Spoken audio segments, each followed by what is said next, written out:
Greetings! I am Dominic Bytes.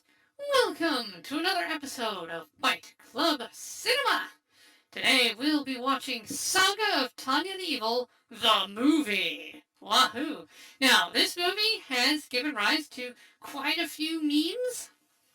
There are several well-quoted sections in the movie, which I'll point out to when we get to them.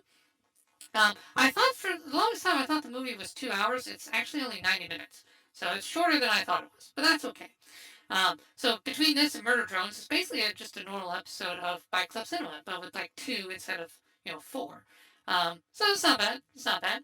But this will, at the time of this recording, this will finish off all the material for Saga of Tanya the Evil.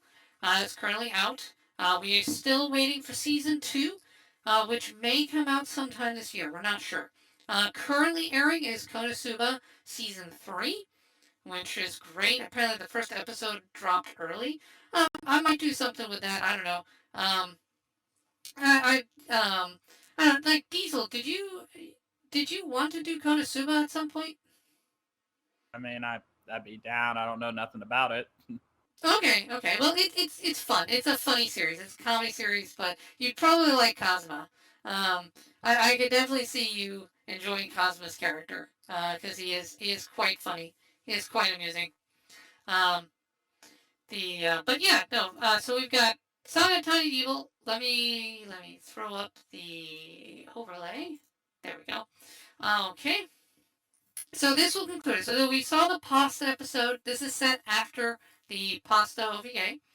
And yeah, we'll see. Excuse me. We'll see more on the war and how it's expanding and all that. Any hopes for the movie on your front, Teasel? Still hoping for that gangbang scene with Victoria. Oh my, yes. You want her to be the barracks bunny. um, oh boy. Um, let's She see. tried to cast explosions, so now all the guys got to show what a real explosion looks like. Oh my, oh dear. Yeah, well, let's find a loot Victoria. Yes, looting. I mean, she's got a nice rack, so there is that. Okay, She also now, is an adult. Key thing. yes, exactly. Now, usual caveats apply. Um, there's a mask over the visuals because copyright. No audio from the movie because copyright. But subtitles are on, so you should be able to follow along. I will have a timer going in that so you can follow along. So unlike with Murder Drones, which I can show the audio and all that, I will use the timer here in this case. Let's see. Anything else? Don't think so. Are you all set to go? I'm all good to go. All right. Let me turn this on. And all right, starting the movie in 3, 2, 1, go!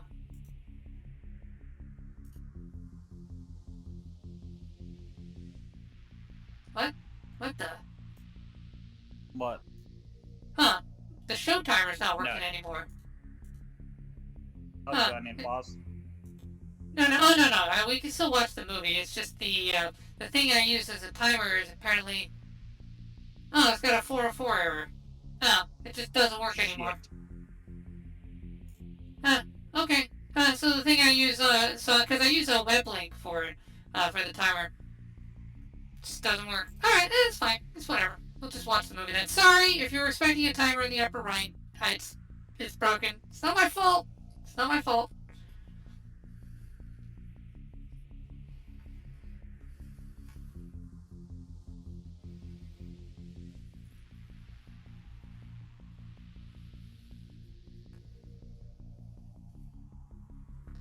Here we go. Flash forward.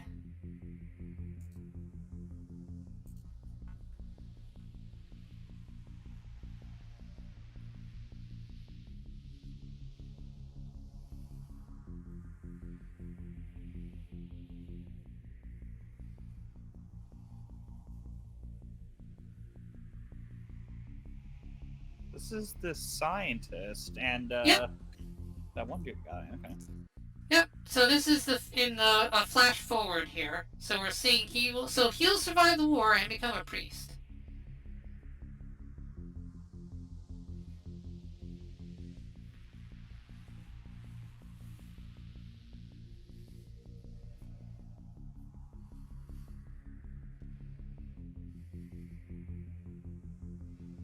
Their fear.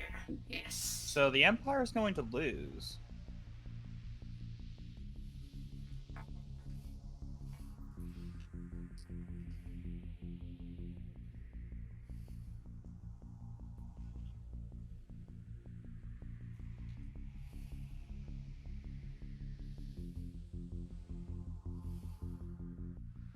Huh. And you can see who is emboldened here on the stained glass window. You have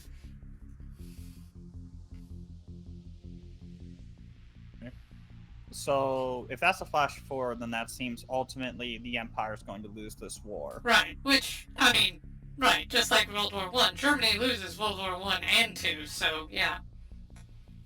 Yeah, but Germany only had lost due to the dumb decision to push in and attack Russia too early, Right, forcing a war on all of their fronts, which stretched them too thin. right.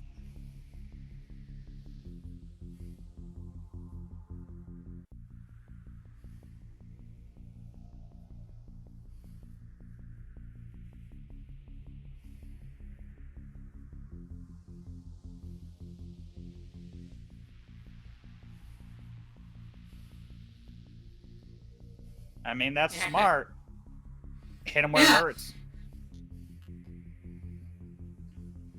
Yeah. Flip the board. Right, we're outnumbered, we're outmatched, and alright, I'm just gonna blow them up.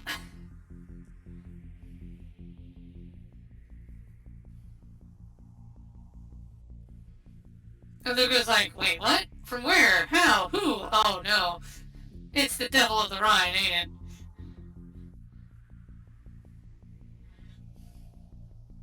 Oh, this is cool.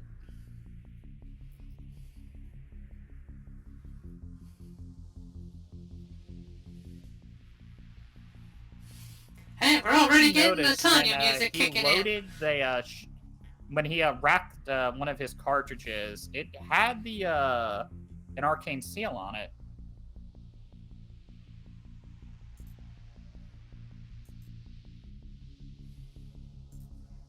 in. Yep, The they goal just is, figured it out. yep. Oh, yeah, he thought they were just fighting their forces. Like, nope.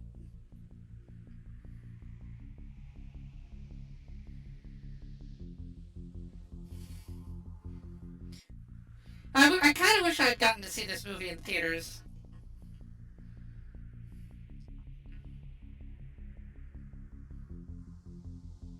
Alright, activate mode. One girl nuke.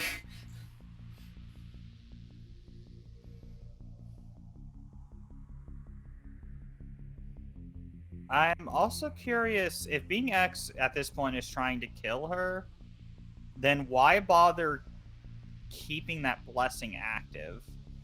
Well, the idea isn't to kill her. The idea is to convince her to become holy. So he believes that through pressure and trial that she'll eventually come to have faith. So he gives her those blessings because it delivers her. So he thinks that eventually, like, she'll be grateful to him for keeping her alive and like allowing her to navigate all these trials. The It's a only weird. issue I have with that is the fact that because Being X's powers aren't laid out, we don't know if he knew, that Hansen, was going to lose. Because remember, he also gave him a blessing. Yep. It's the issue of I can't really tell. Like, I'm going off the assumption that I think he's actively trying to kill her, but Yeah, just not like outright. Oh, I'm stopping your heart. No, I'm gonna have the war go to world with you, and you'll just die because of straight fire or something. So yeah. being a baby, but Yeah, Being X doesn't have much of a plan. He's not much of a planning type. yeah, which again, due to the fact that we don't have any rules we can interpret, or know much about Being X outside of giant ego fucking man-child. Yeah. Which even then, like, oh. Oh no. And she's like, oh no.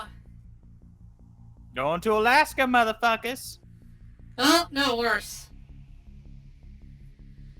We finally got out of the sand. Out of the sand and into the snow. Yeah.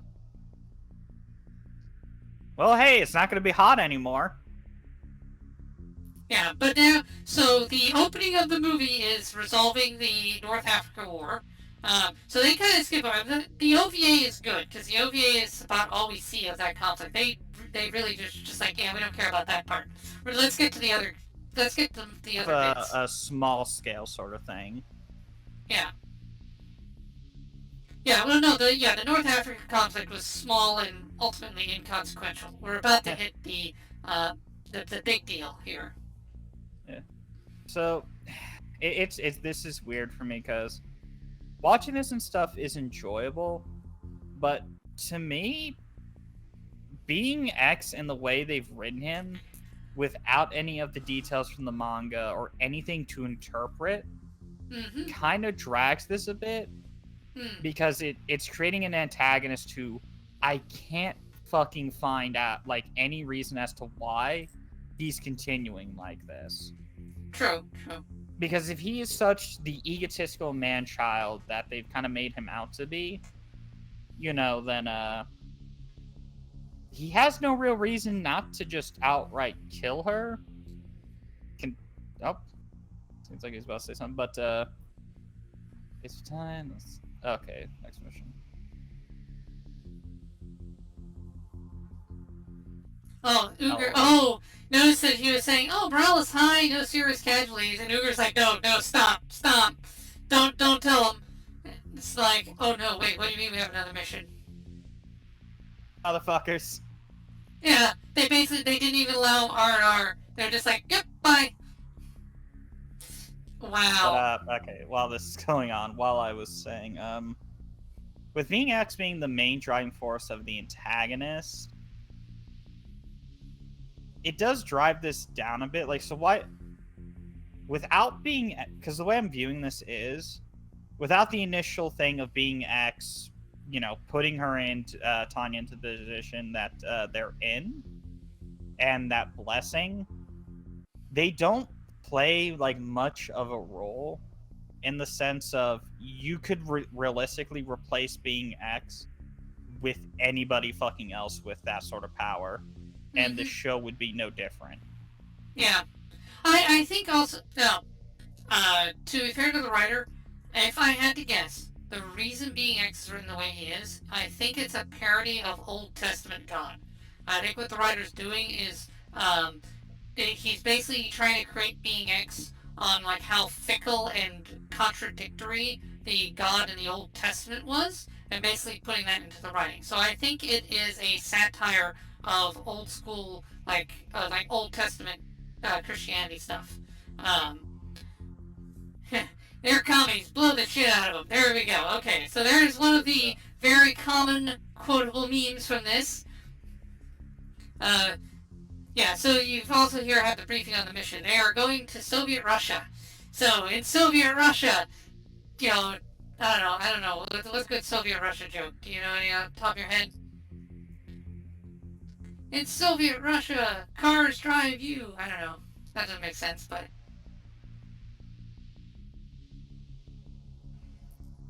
But yeah.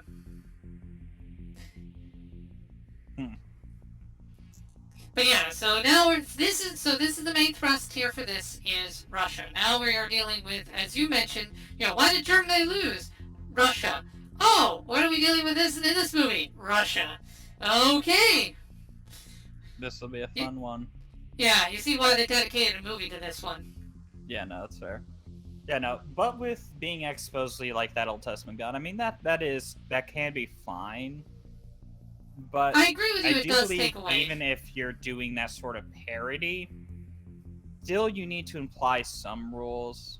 I agree. Because, like I keep bringing up the fact of, with being X being such a man-child as, I'm gonna force the entire world to try to fucking kill you, it's like, why don't you do it yourself? Just can't be bothered, even though this person's pissing you off enough to where you are actively interacting with them on a constant. Yeah, so I think their mission here is just to assess whether Russia's getting ready to attack them. So this is just recon. They're just taking a look, assessing, And that's assessing the when they danger. see it. Yeah, the The giant. mobile fucking rail cannon. Yep, we saw that at the end of the last of episode 12 in the post credits there.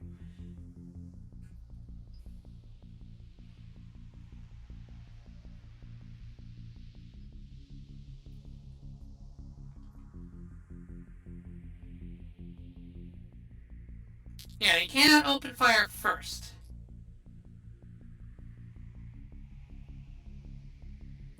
But if they shoot, all bets are off.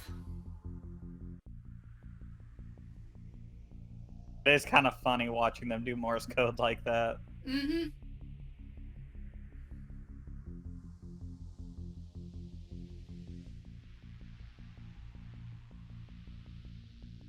Oh, they're either test firing or Oh, are they Oh, going to shoot boy. at Imperial territory? Oh, who are they firing at? that might be a test fire.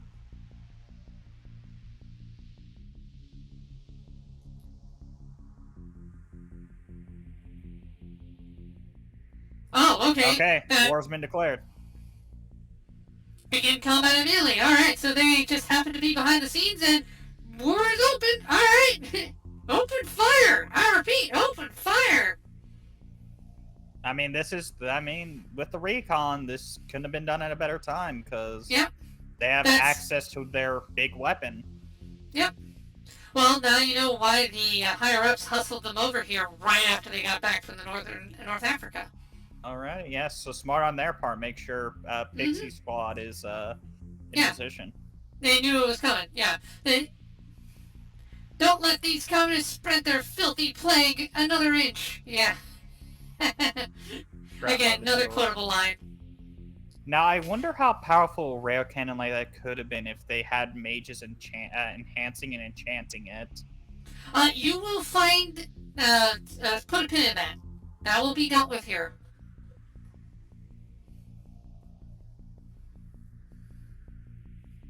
So fucking sick. Mm-hmm. Yeah, they do have like anti-air. Like these guys have proper artillery, which is smart. They do not have flak though. That's the issue with that anti-air. Too long.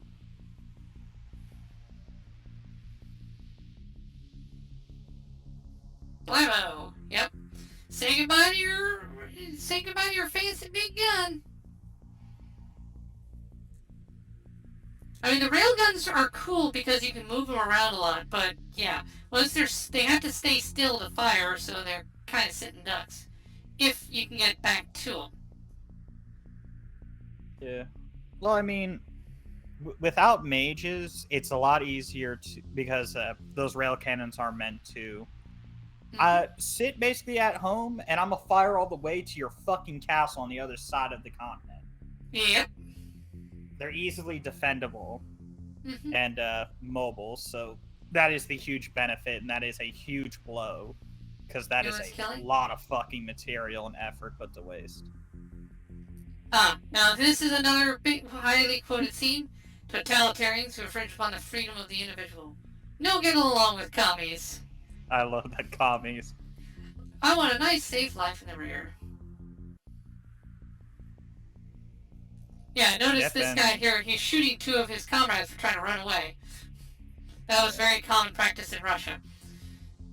So if you run away, we're outgunned. It's just like, well, your bodies are going to get rid of 2 bolts at least, so get the fuck up there. Yeah. And what's scarier, charging at the enemy or staying right here and having me shoot you?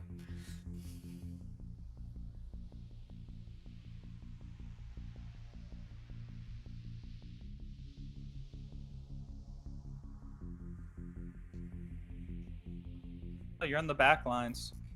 Yeah. Yeah, you need to break through the rear lines. That's fair, but the smarter thing would be to...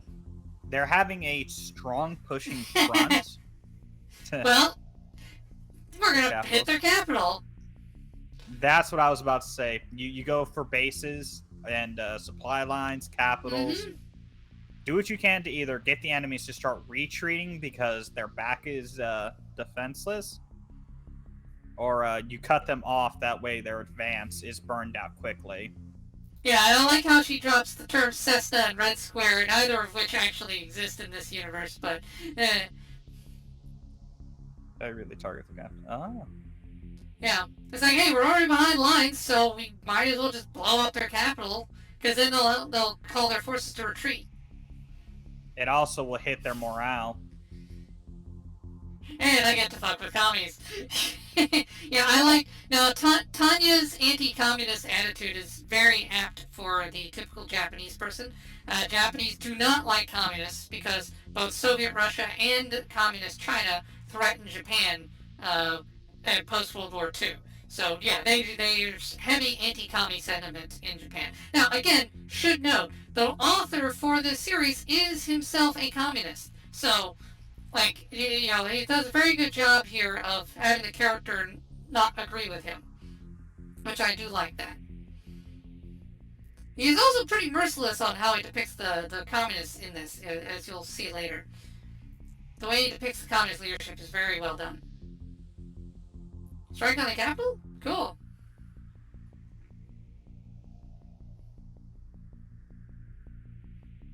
I mean, it's the devil on the ride.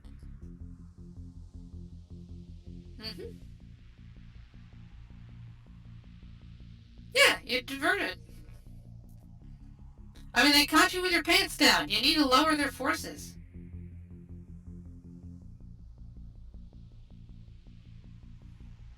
They need to consider this. You either... with that, if the enemies don't retreat, their morale will be hit. Mm-hmm. And then the Pixie Squad can begin sabotage from the rear because... yep.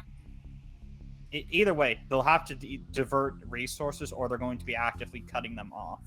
Mm-hmm. Yeah, she has destroyed enemy headquarters multiple times now. So... yeah, will the politics allow for it?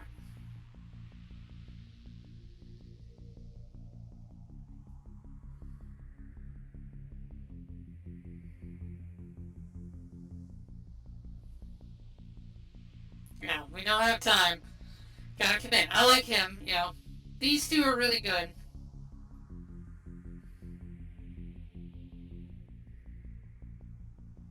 Okay, so the higher up just going over them. Yeah. Well, these two are the ones in charge, and they're a reason in charge. I bet a bottle for my personal collection of CC seeds. No bet there.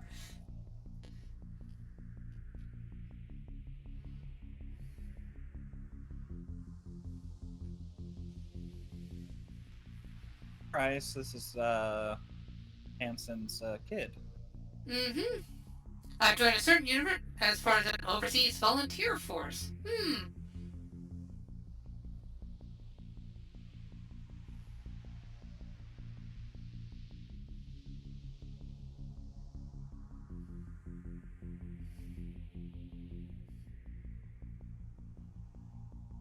It is funny how she 100% has the making as, you know, the typical protagonist. Yes, she would definitely be the typical protag in a normal story, yes. I mean, she's got the tragic backstory. Has the background, has the, you know, making of it. Yeah, and she has actual true faith in being X, and he is rewarding her. Yeah.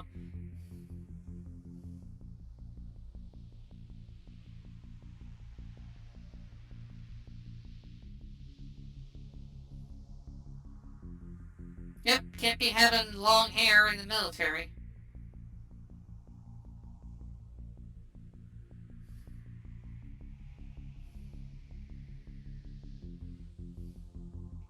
And yes, her name is, you know, because, yeah, her dad was Anson Sioux, as in the Sioux Indians.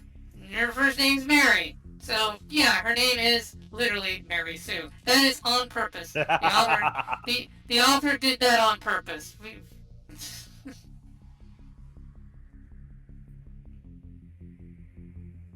Allied soil. Ooh. Okay, so this is straight up Moscow. So the head of Russia is Moscow. Alright, so that's the British guy that we've seen before, too. And now this is a new character, multinational, but we know that this multinational one includes America. Yeah, and Moscow is only welcoming them due to the fact that they both share a common enemy. Right. So the Federation is starting. So in this one, it's not Germany that attacked Russia. Russia's going first. And the reason Russia's going first is because Britain and America are pushing them to do so to weaken the empire a bit. This is the next phase, essentially. I mean, push them a bit, but honestly, I can see how they would do with the easy thing of, you really think that the Empire's going to stop there? You're the next one, so you might as well start the offensive first. Right, We'll send in exactly. support. We'll send in backup. Right, and that's what these two are here to do. They're going to support the Russians to attack Germany here. And then when Germany's guys weakened by having to deal with that, that's when America and Britain will step in.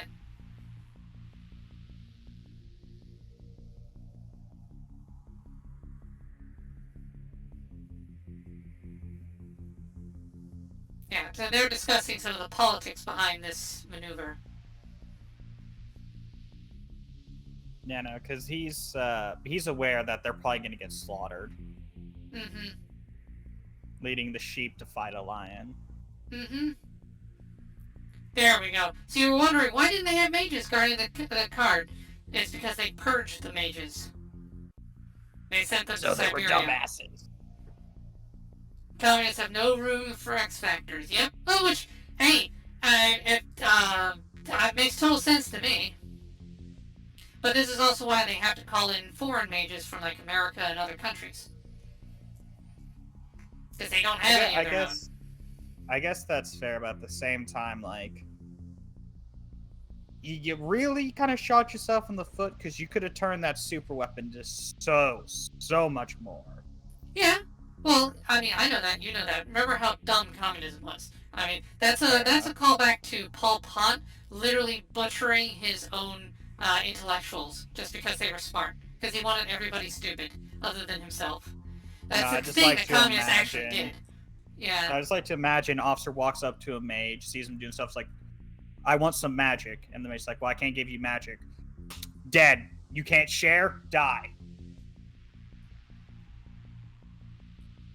I know there's more politics and stuff. I like to imagine that's just basically how that went down. Why'd you execute all your mages? Because they wouldn't share their magic, which would be our magic.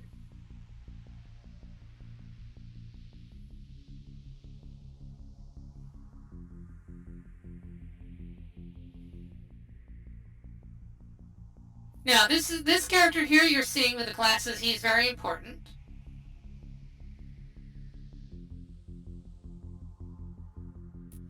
Yeah. Well, how did they know that we were coming? Oh, you talked to the Germany guys. Let's get some more questions. Yeah. So he's the KGB equivalent, basically.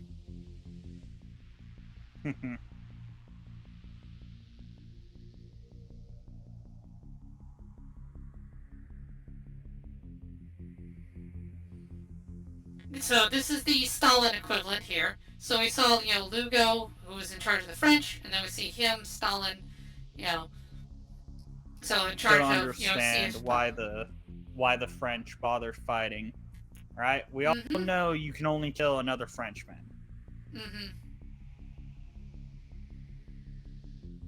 So he's the head of the KGB, and you have the Stalin, and you see all the posters. To be like a Gorbachev?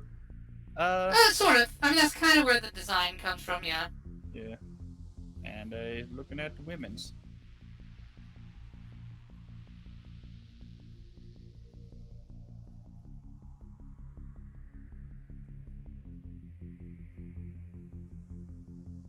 What group are those with?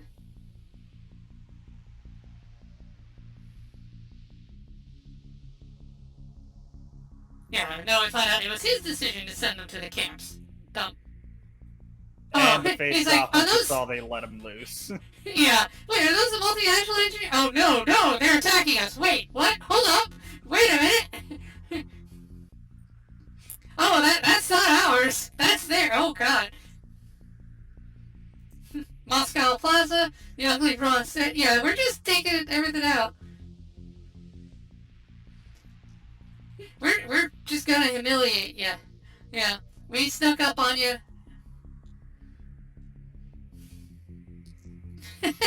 Imagine, like, you wake up in Moscow one day and it's like, kaboom. Oh, they blew up the secret police headquarters. Oh, man.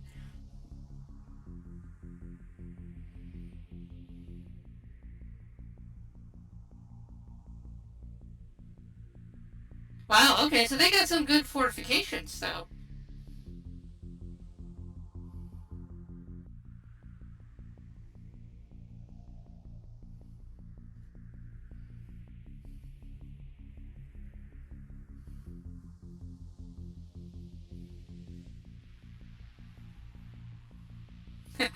All members, I win the bet.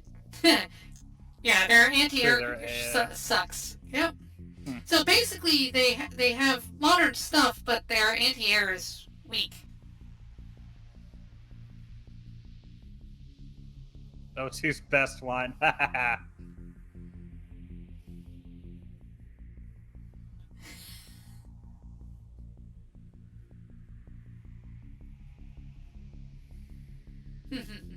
Yeah, morale.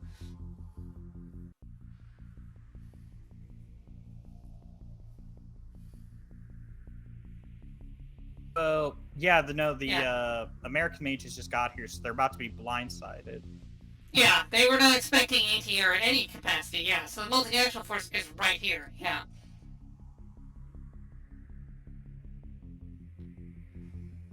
Right. So that's a reference to a statue that went unfinished in actual Soviet Russia.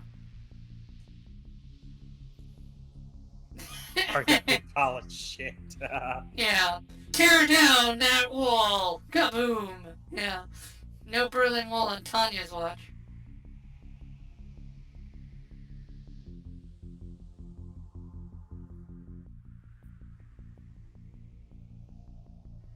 She's a powerful mage and a lousy shot. Oh, I like her pouty face.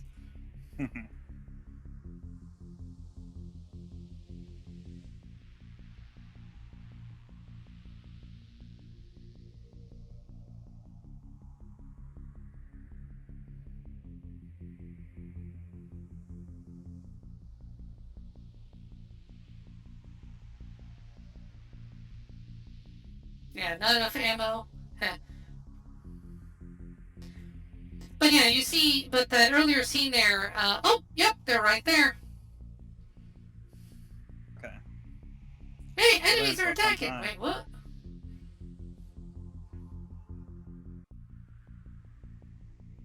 Shit. Oh, they actually hit their own barracks. Wow. Oh, okay. Well, we weren't expected to be targeted. Alright. Tanya's just picked a fight with the multinational force. Okay. Unintentionally.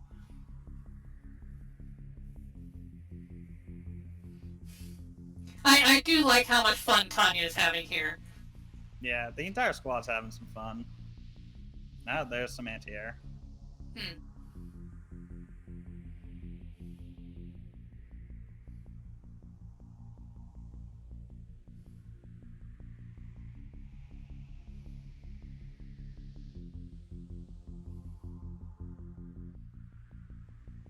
Enemy camp is an enemy camp. Yeah.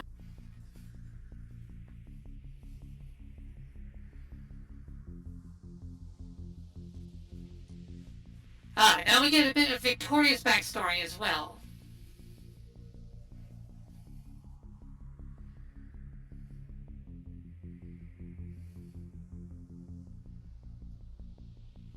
Yeah, show me around. Yeah, because remember, Victoria's last name is Russian. So that's been a hint for a while that she's not native to Germany.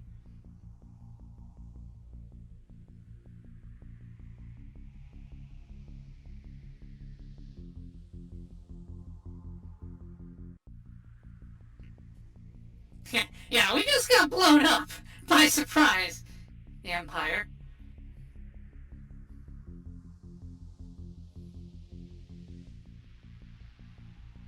Lost her place to sleep. Yep.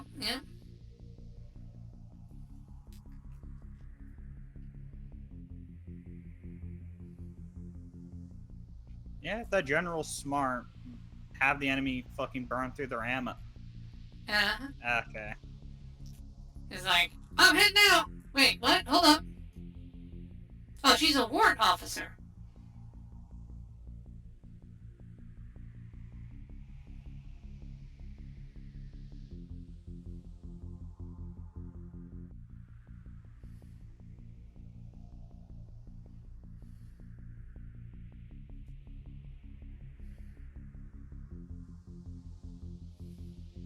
Yeah, now you're seeing some of her character, real true believer, dedicated. And follow orders. Alright, show some discipline. Because yeah, he she's is very being much a smart. Yeah, he is being smart. I want to go in and help them. Let them burn through their ammo, and then we'll get them. Yep.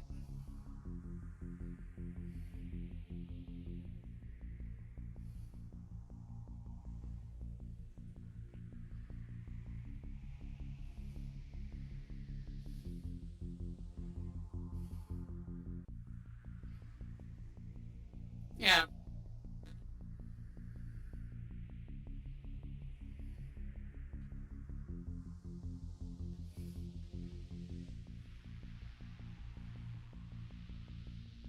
Huh? And it's like, wait, what? What's being broadcast?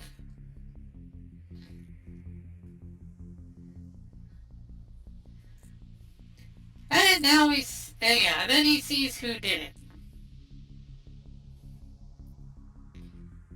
Taunting them. Yeah, and I believe that's the Empire's national anthem that they're broadcasting. That's what I would assume.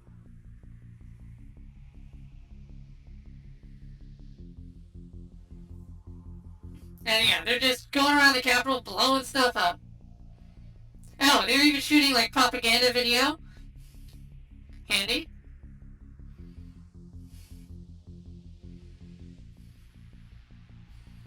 Right, because she's the one taking the video, she's not in any of the video, which is interesting. It's better if they also do it that way because oh no, she is. Oh, okay, there she is.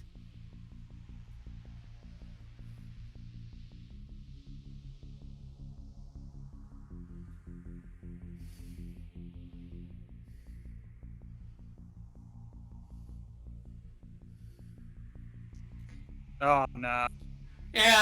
Yeah, no, I was holding off on it. So yeah, so what if so his thing is, yeah, he is a lolicon, and Tanya is exactly his type. Yeah, that becomes a problem for her later.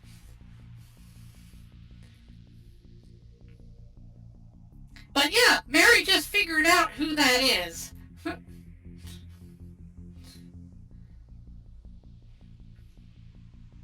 All accounts, fucking Tanya should win this. Yeah, well, we've established she's a bad shot, so yeah. Tanya's got the edge on experience. Well, not only that, more experience. Yeah, Tanya's got the edge on experience and skill.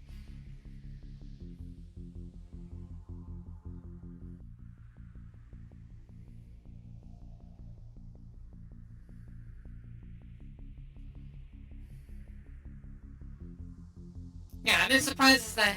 How is she so fast? Yeah, she's got a lot of magic power.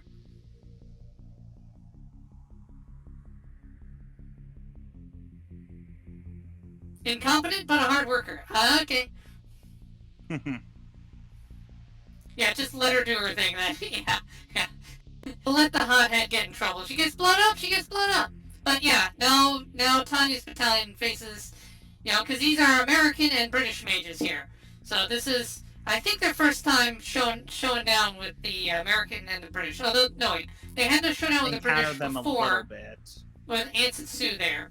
And they got away, barely. But this is the first time with Americans. Well, The only reason they barely got away was because Anson was amped up. Yeah. In that fight, the Americans and the British actually didn't serve much of an issue. Yeah. Yeah, but now they're up against the Americans here for the first time.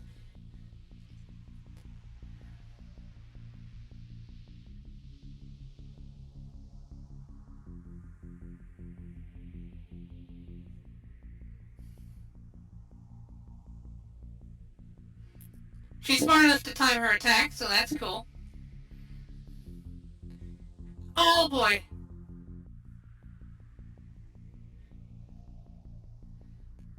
This reminds me of something, yeah.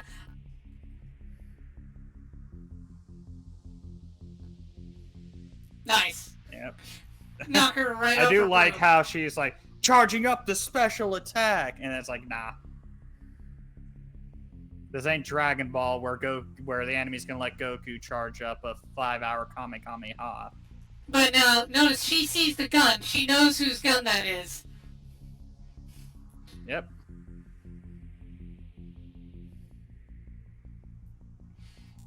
Oh boy, you just... And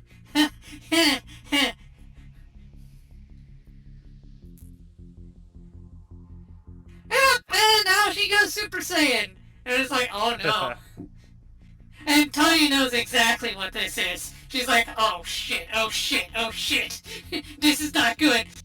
I know what that is. I know that power. I got that. Yeah, and she's just lighting her the fuck up to try to get rid of her. Yep. It's like, which is a good response. Unfortunately, not enough. Because, yeah, her shields were just way stronger.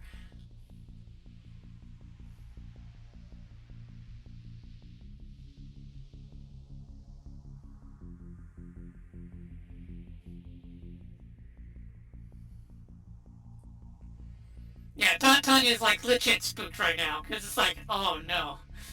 Yeah, if I was Tanya in that case, I would have powered up and then laid that bitch out. Yeah.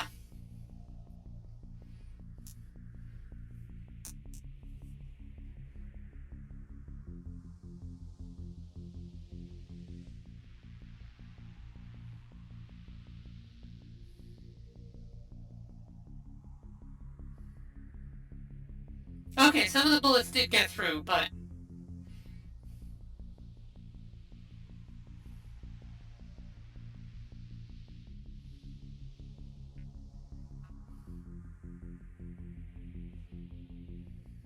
Oh boy.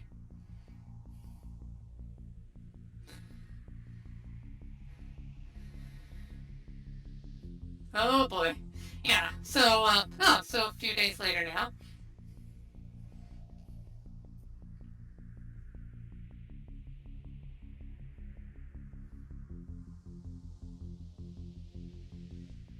They made a movie.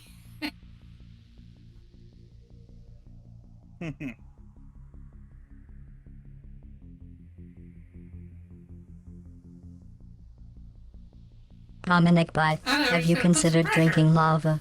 And not just in Minecraft? Every political thing. Yeah, that's, I mean, the question is, did you, That's going too far. Yeah, alright, you maybe overdid a little bit. Woo! I mean, good news. Distraction achieved. Bad news. Yeah. Yeah, you may have really pissed them off. Oh, liquid cooling. Number one coming right up. Why didn't I hear it? Hold on. In fact, we're saying it's a historic achievement. Huh, I should have heard it. Did the alert not go off?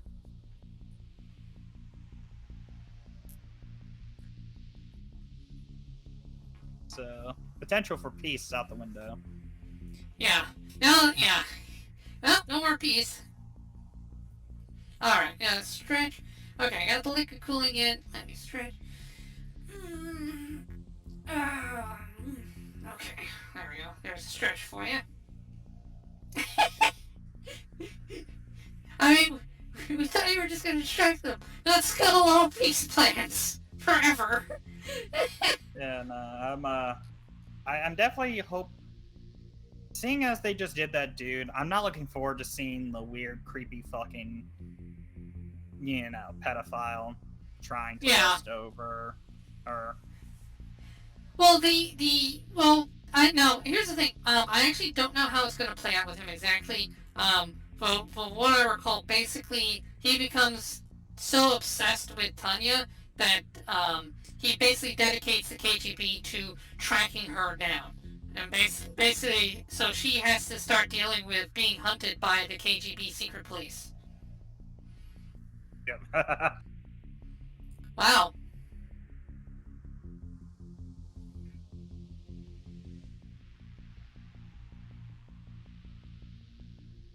Damn! You may have pointed. I'm gonna drink it. On my ass.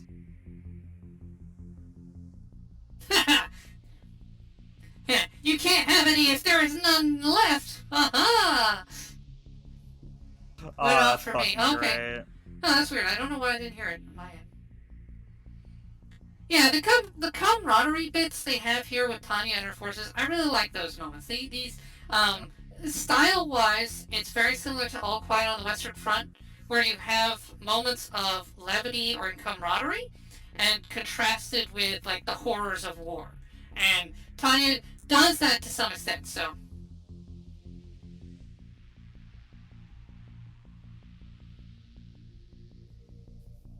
Yeah, right. Yeah, Tanya can't have alcohol. She's, yeah. I mean, she's only, 10 or 11 now.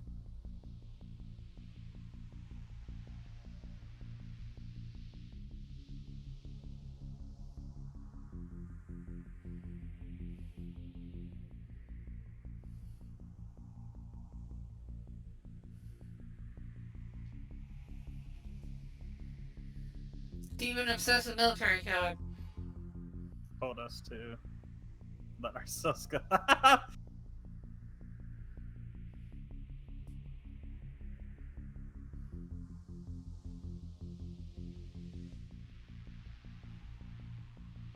Yeah.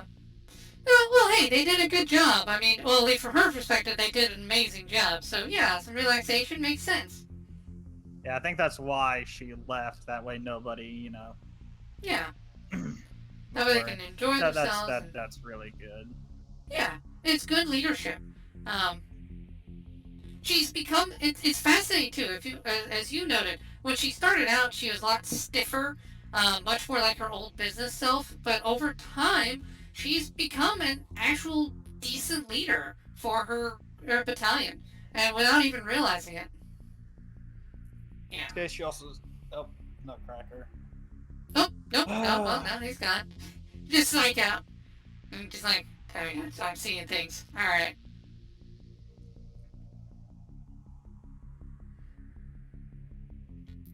Sturdiness and amount of magic, yeah. She said before with Anson, because she knows that being X is now amping up people to come at her. Because she saw with Anson, and now it's like, crap, he's doing it again.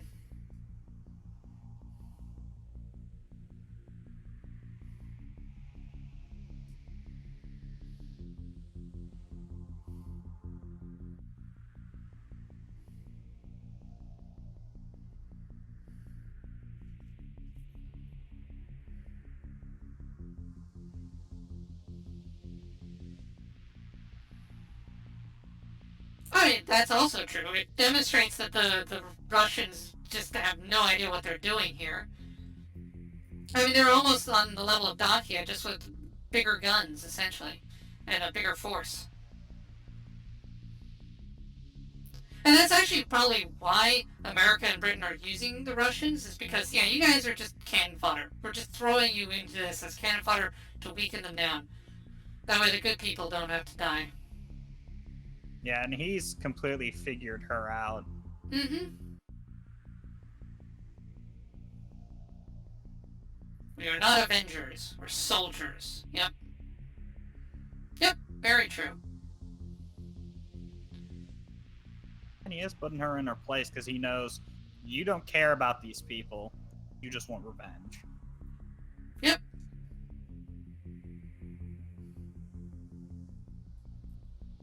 Yeah, Because if you go off on personal feelings, not just you, but the men around you are gonna die. And that's a discipline thing. He is right to call her out for that. Maintain discipline. That's an important thing.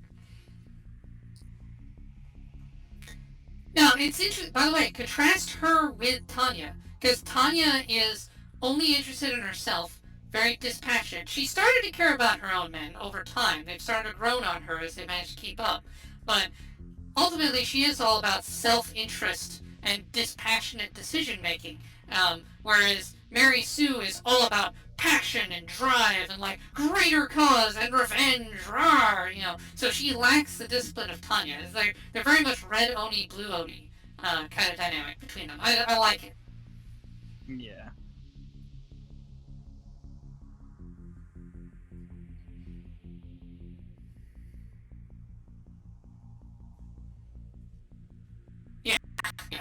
You kind of humiliated them. They are now very much dedicated to trying to wipe you out. Alright, now we got a breakdown here. The leader, though, I would have put it to Mary Sue, like this, with looking at her and saying, I'll get you, I'll get you, your flying device, whatever the fuck it is that they use to fly. I'll get you a gun, and if you feel like you really need to get, avenge those people, go fly out there and go find the enemy and kill them yourself. Mm-hmm. Okay, so now we got a breakdown here. We've got 3 groups. Oh, welcome back. Header hold while we're destroying Group A, yeah. Like, well, the center hold while we're taking out the north. Yeah, no, I mean, as a leader, though, I just... For somebody like that, it's just like, well, if you feel so inclined that you really need revenge, I'll let you go do on its own, and any poor bastard that decides to follow you, their death's on your hands. Right, and she's pointing out the main weakness of the Soviet army is politics over military logic, exactly. And that is exactly what happened in the real world, too. Okay, so they got him pinned. Yep, so this is, if you know your World War II history, this is a reflection of something that happened to British forces during World War II. They were in a city and they were surrounded by Germans.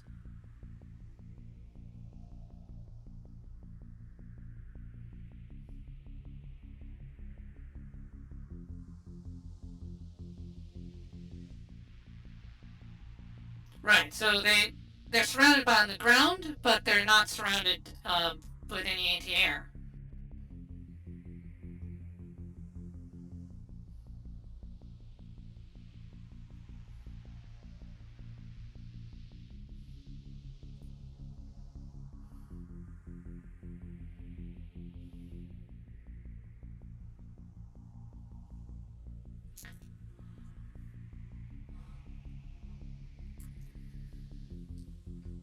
Let's see, a single observer mage. Yep, well, because they have no mages, yeah.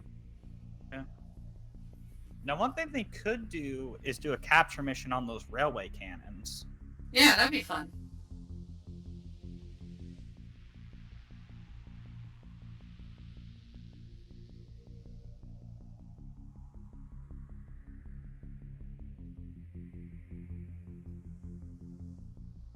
Yeah. On one hand, you have a group that's pinned down, and on the other hand, you have the group in the north.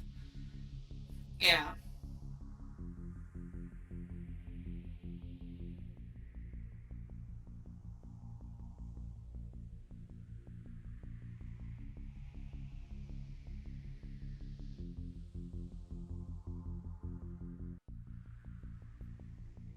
Oh, somebody's got an idea. Then she's realized something. Yeah. Bring me a more detailed map. A railway map. There we go. Pinning it together. Yeah. She's realized that there's a method to their madness.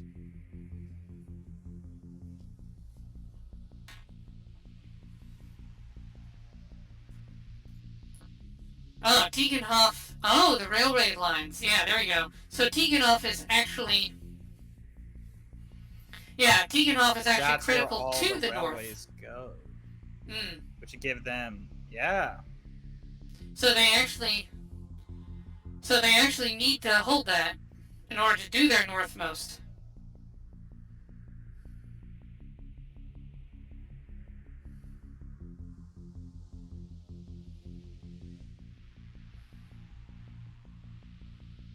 Alright.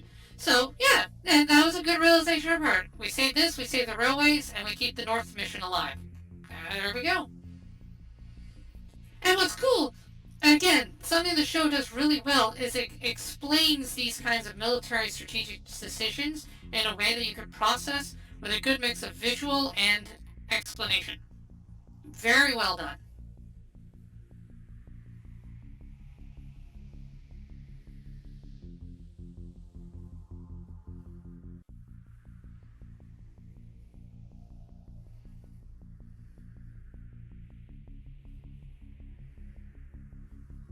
Who took their stuff?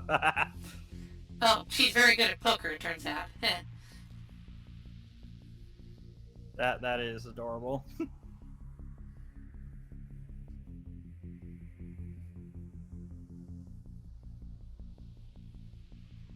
This also is going to be, if they win this victory, that's going to be great for morale and the devoting people to the cause. Yep, exactly. Yeah, so they have Tegenhof, which is cut off. At some point, I should have us watch some of the really good World War II movies. I think you'll appreciate those. Everyone knows like Saving Private Ryan and stuff, but there are a lot of really much even better ones than that.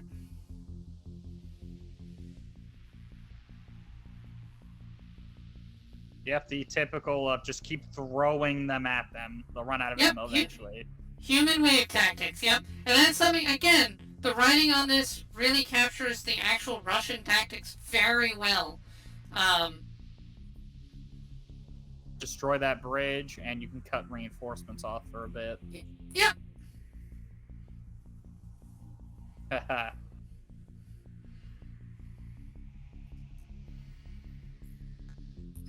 It's us versus, well, all of them.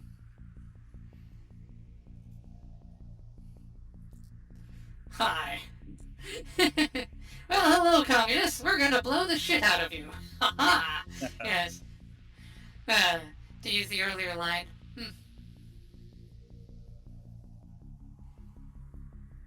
49th Mage Battalion. Okay.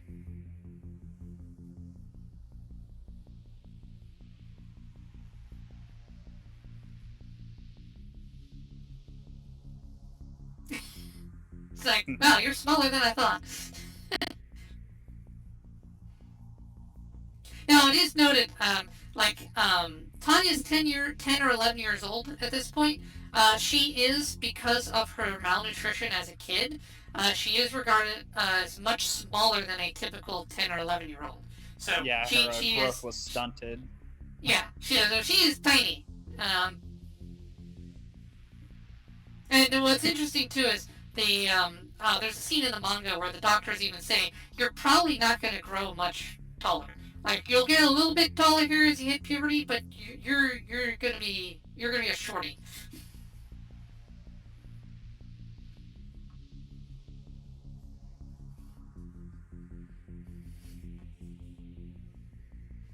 Yeah. So when Tanya gets older, she's probably gonna look like Tatsumaki from One Punch Man.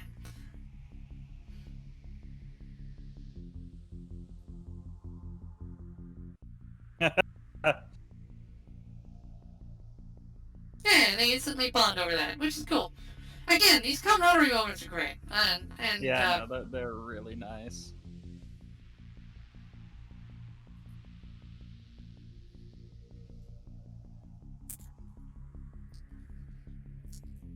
Yeah, she's only a rumor, a legend. Yep. Yeah, a lot of people don't believe that she's real until they meet her.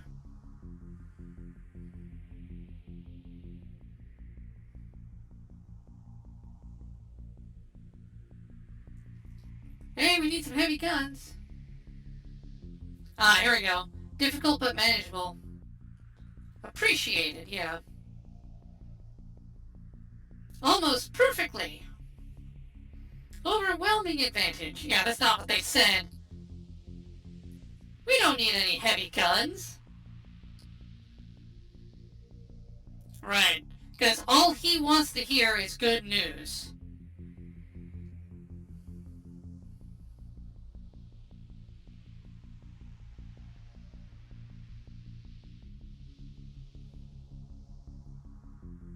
Ah. Did that? Yeah, no. So he's doing wise not to say what happened. Yeah, that's not what's making his blood boil. Hem. Hem. You pervert.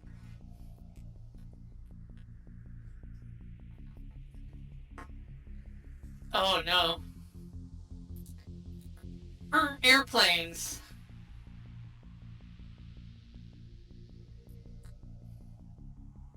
Oh boy, well they're cursed.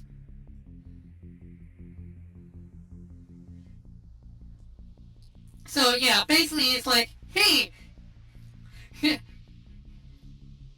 torture them. Yeah, you know that's oh boy, you know what he's thinking. Anyway, Motherfucker's even drooling. yeah. It just goes back to talking to him. Large scale assault on Tiganov. Why? Because I want.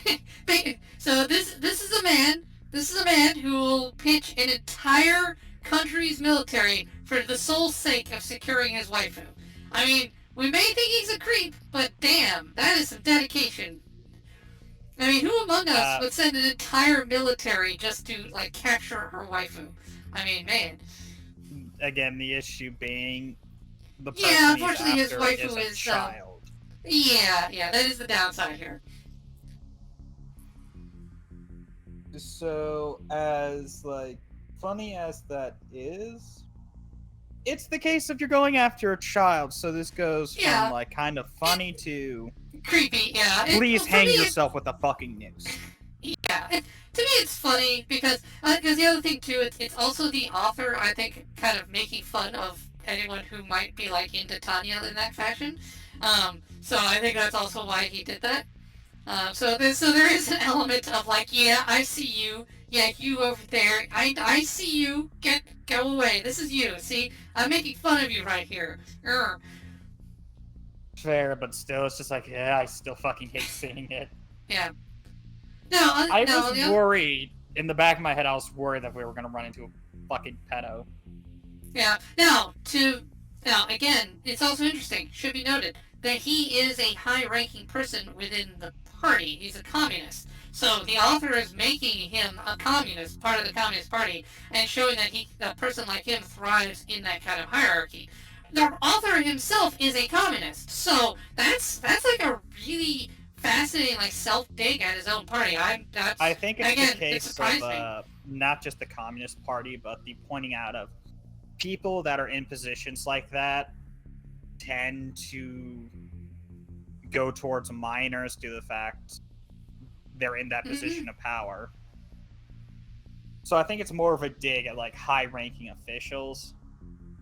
Yeah, it is. But I love that. For a bold defense. Yeah, and this captures, and what I like about it though, is it, because this one guy's obsession with Tanya causes this, and it's like, Tanya's like, what? What the hell? Like, yeah, she has... And now she realized. I mean, maybe. No, she's got the shivers and chills. She doesn't know he exists yet. But it's kind of a case of like sneezing because someone's talking about you, that kind of thing. But yeah, she didn't realize, it's like, what the hell is driving this? What in the world? But she has the dim sense that it might be her that's causing this. But it's like, what the hell? This is like not supposed to happen. The communists are not supposed to be this smart. The hell? But yeah, no, they're not that smart. Again, this is part of the comedy of the series. The communists aren't smart enough to know the strategic importance. The only reason they're doing it is because one pervert in a position of power decides he wants her. And that's why they're there. It's like, and she's looking at it, it's like, oh, it must be strategy. They got wise. It's like, no, it's literally just one pervert with a hand on the lever trying to capture you as his personal slave. Oh boy. That's literally it. And it just defies all logic. But that's kind of the way the communist structure worked. I mean, again, one of my favorite scenes, though, was that scene that just happened, where, like, you got the guys in the front saying, we need heavy guns, we're getting our asses kicked, and then it gets passed up to the front, like, watered down so much to the point where it's like, hey, we're having overwhelming victory, we're good. That's exactly how the USSR was. That's exactly how it was in communist China. Still is that way, by the way, in communist China. So brilliant capture of what goes wrong in a communist country right there. I'd like to imagine it goes like this in China. They dropped a nuke on us. Alrighty, so it did minimal damage. Gets all the way to the head officials. Yeah, so there was like one guy there who grabbed the nuke before it exploded, threw it back, and destroyed like half the enemy forces. Yeah, overwhelming victory. Yeah, well, it's how if you know anything about like the coup breakout, that's one reason why Xi Jinping himself didn't know about the outbreak until like months after it happened, because like the officials are incentivized to just not pass on bad news. They are just told, don't tell us bad stuff or you're dead. They will shoot the messenger. And that happened in the USSR and China, and it's a major flaw in their bureaucracy. Straight up anti-air. Yeah. So, but yeah, that is, so what you just saw, that was one of the very good historical representation of how communist systems work and why they fail. I like that. That's a high point for the movie in my book. Our issues with being X aside, that's that one that they really nailed that. Honestly, and here's the other interesting thing: like this show would probably be better without the whole being X subplot. I mean, I like the whole man versus God thing, but actually, I had less being X, or only had being X occur like very rarely. Say this is man versus God, because yeah, man versus God being is fine. X plays such a small part, honestly. Yeah. So I agree with your criticisms on the story's use of being X. But it's like, when it gets to like the historical stuff like this, where it's like, you know, the horror of war and back and forth and like the function of bureaucracy and politics and war, that's to me where this show really stands out. And the movie really has that here. It's like, this is great. This is good stuff. It's just the case that being X has no personality, no real character. You could throw them in like, oh, what is being X? I'm not actually God, I'm the devil. Like, the being X could be the literal devil, or just some old guy, you know, sitting in a chair, just like, I have magic powers. And the story would be literally no different. Yeah, and now here we are, it's like, yeah, they're fighting, they're getting hurt, like, we're seeing her units are taking actual injury, and it's like, yeah, we've got armor units, and we've got 2 more divisions, it's like, they just keep coming.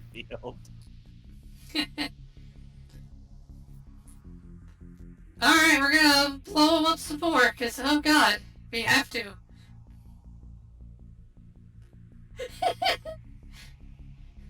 Don't they give it? No, they don't, because they're being ordered by a literal madman whose only sole purpose is to catch you.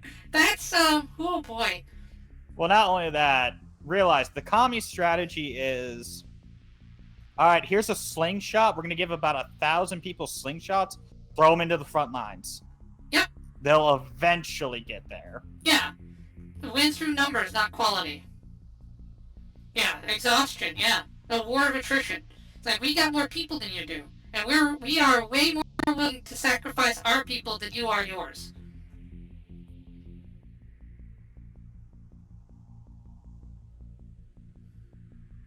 They made it past our interception. And now we got enemy mages. Yeah, now we got enemy mages, too. Yep, the multinationals.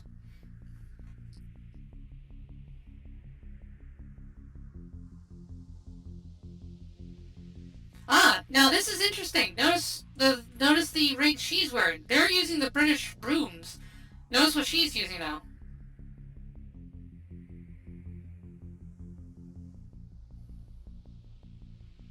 incoming air units. Fighters and bombers now.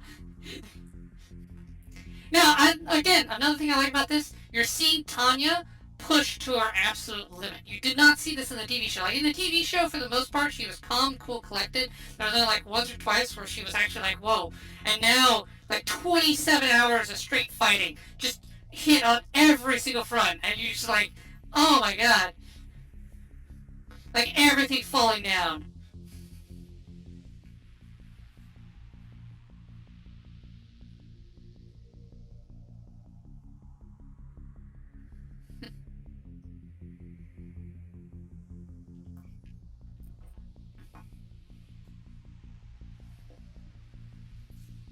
Yeah, so she's throwing 3/4 of her forces at the bombers, and she's gonna handle the enemy mages herself. Alrighty, so we're about to see how Mary Sue fucking does her bullshit. Yeah, hey.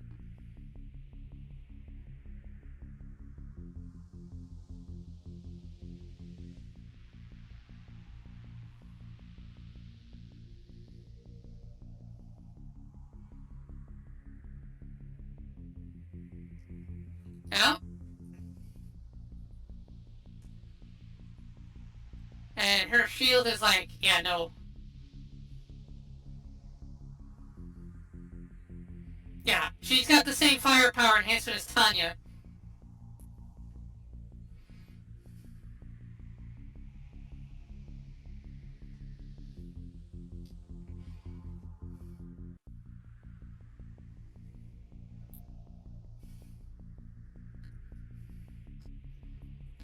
See, they're trying to pull the HQ attack as well.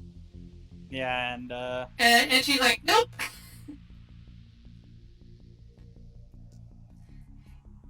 No, I do love her expression. She's got the same I am hunting blood expression as Tanya does. It's great. Mm-hmm. And now we have a variation of the Tanya theme.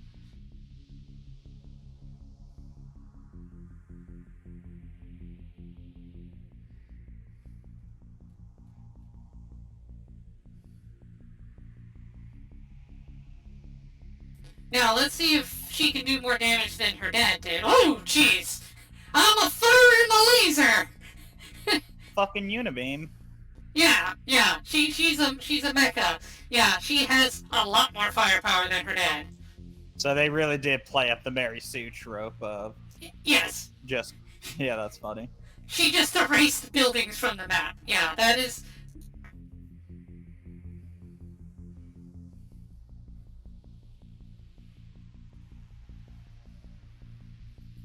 She's only... yeah, that expression. Oh, I love it. Yeah. Yeah, Tanya's Now, literally... if Tanya is smart and knows this, she can easily just use her to fucking, start obliterating enemy troops. Yeah. Yeah, well, that's what she's doing. It's like, alright, she's only after me. Alright, me, Victoria, we're gonna take her on. Because, Victoria had her back last time when she faced Anson. She's faced this kind of thing before. But, I mean, understand, Tanya's been fighting non-stop for 27 hours, so she is very exhausted right now. So Mary is coming in fresh, and Tanya's coming in, like, drained.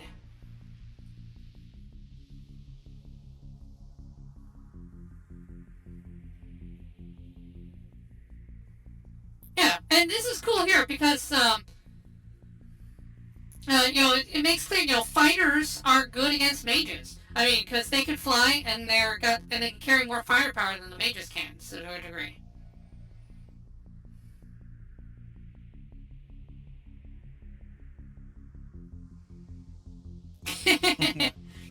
It's better than disappointing the major. That's a powerful motivator. Yeah, no, I do like how through that camaraderie, they are like able to start pushing through it. Yeah, she is just beam spamming. It's like, oh jeez. Come on, Tanya, lead her towards her allies and shit. I think Tanya's in survival mode, actually, because it's like, oh, geez, that beam hits, I don't think her shield's gonna tank it. That is fair, but it's the case this person's blinded by rage trying to go for kill Thankfully. shots. Use that power having her kill her allies, because you can try to fuck with her morale as well.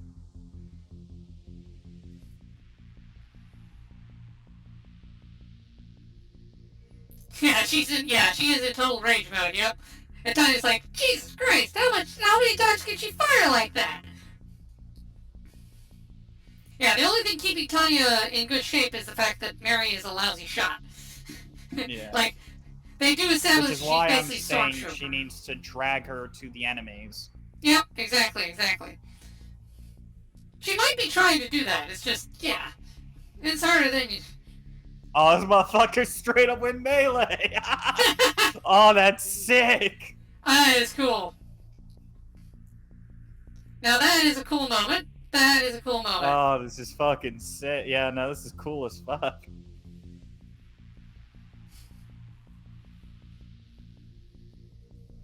Now, this is notable here because the last time we saw someone engage bombers, it was Tanya who went up that high. So now we're seeing... Now we're seeing it's the rest of her men. And not everyone can, too. You know, you saw a couple of them couldn't make it, but some of them could. They are matching Tanya's feats.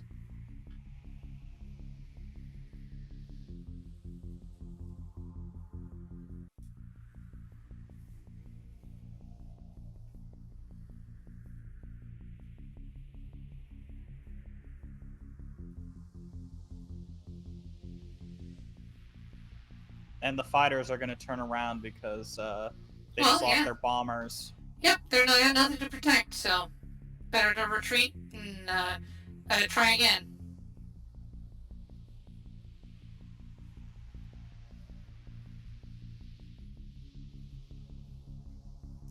But yeah, I mean, she's... Oh.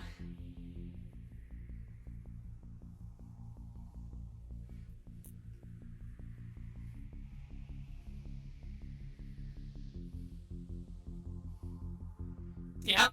Now, he's named, so we know that name... So Tanya's also named. We know that means he has confirmed kills and he has battle experience. But we're also getting a sense of just how strong Victoria is. She can keep up with that. What did I do? You killed my dad! Do you have any idea how little that narrows it down?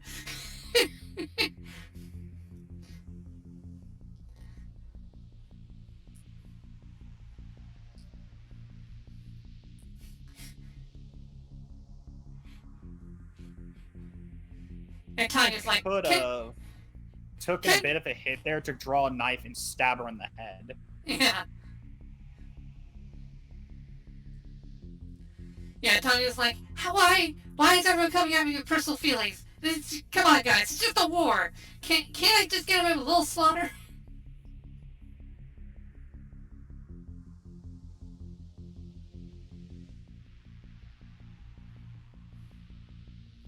Yeah, this is work. Alright.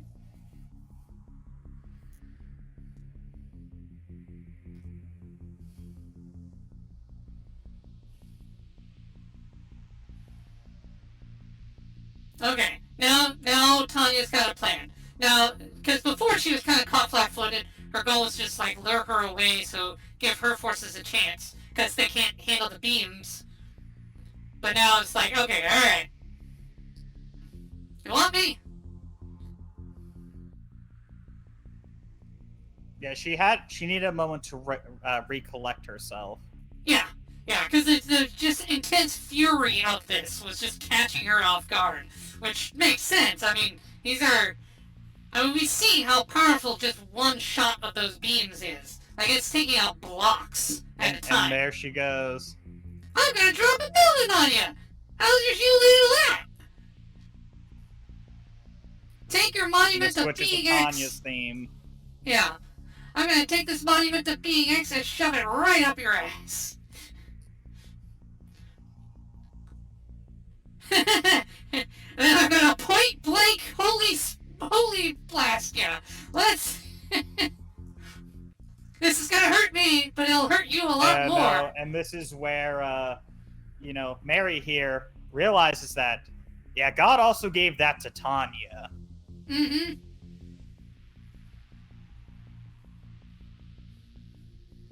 Yeah, Tanya's experience in terms of setting up the distraction, sneaking up behind her, and getting into point blank really comes into play here.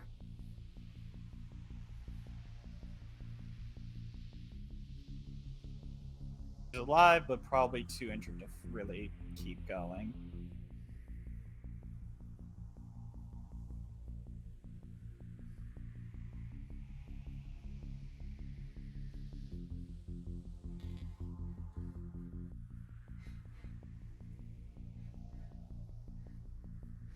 Yeah, it broke her shield and her arm. It should be noted this is one of the few times we've seen Tanya take like actual physical damage. I mean, not since like the start of the first keep a season. Pistol on her.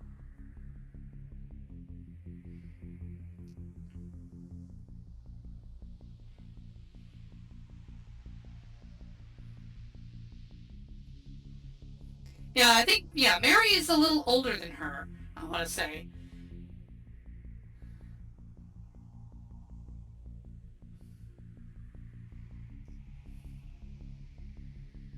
Yeah, main thing keeping Tanya alive right now is the fact that Mary is trying to drag this out and make her suffer. If Mary went straight for the kill, then she'd be in trouble. But Mary is very clearly on the not doing so hot.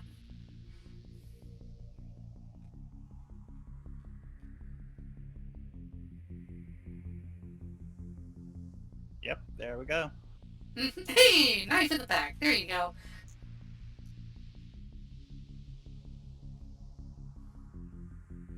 Yeah, I think a few punches are gonna stop me.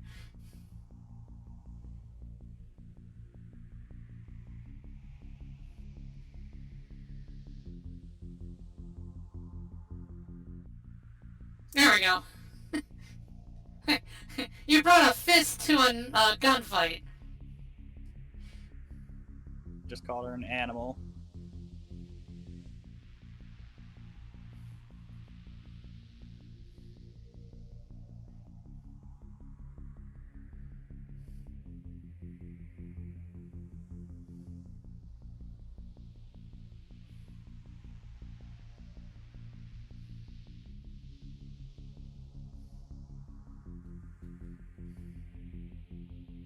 Yeah.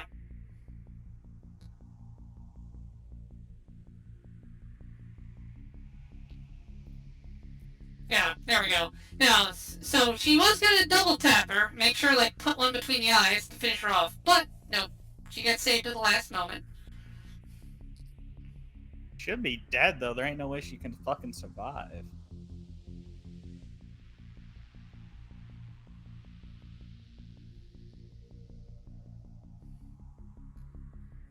Unfortunately, Tanya knows better. It's like, that's not gonna be enough, is it?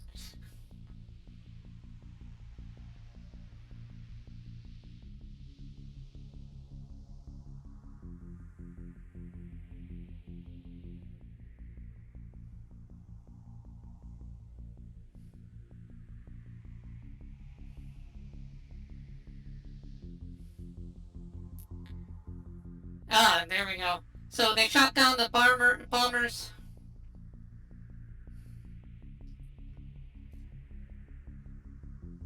Yeah, so shooting down the bombers was pretty much the end of it. Yeah, they managed to this jam. This bitch really is full Mary Sue, damn. Yeah. Yeah. Well, you can see the her commander is in love with her. See, everyone's in love with the Mary Sue. Oh God. Yeah, there's some sexual tension between her and that Liz character as well. Hey. Now again, I don't know how old Mary Sue is, but I mean, she's clearly like older than Tanya, like not like child. Clearly post-pubescent at least, but I don't know.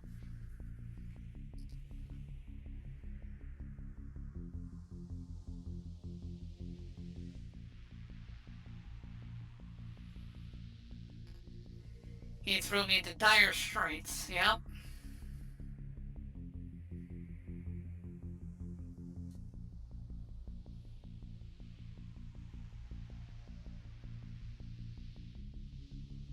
I still might not survive. Oh, okay. So Hoffen died.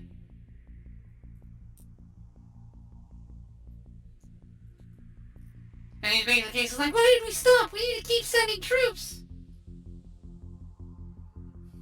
We didn't capture my waifu yet. Oh god.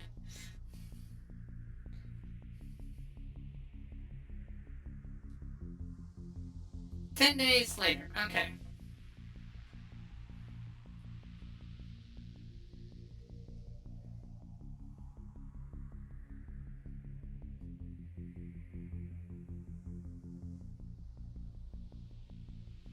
A request for transfer.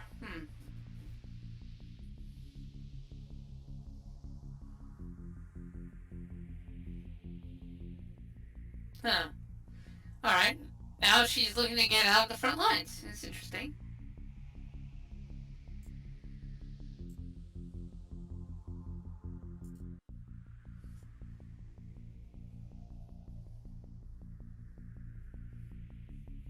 Oh, pre-roll lights are on.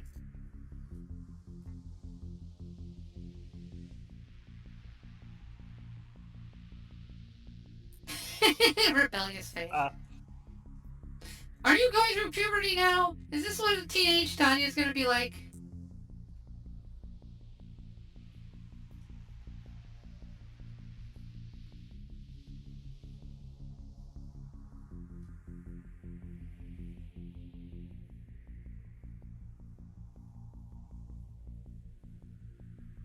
Oh, we're not gonna be able to win this.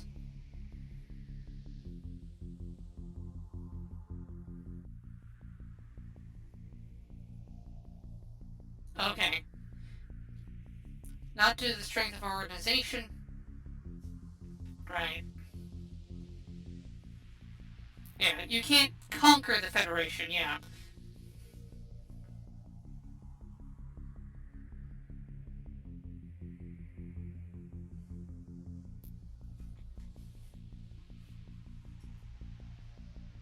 Unified. Oh, okay, so this is not United States, it's the Unified States.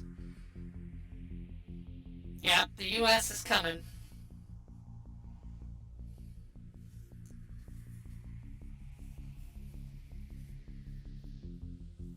Right. Have you guys taken into account that the U.S. might get involved? No? Yeah.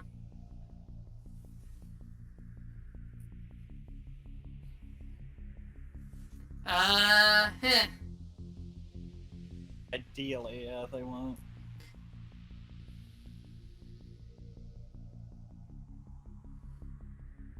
Yeah, the British are asking for their help.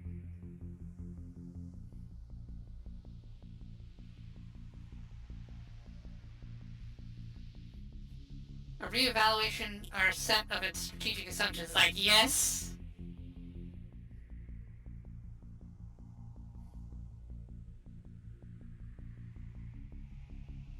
Use our forces as a single whole, yeah. Now, the interesting thing, yeah, because Tanya, clearly she studied World War One and Two. She knows strategy and stuff. Yeah, so she's trying to get them to better organize and train. Right. She knows what caused. She knows what caused Germany to lose both times.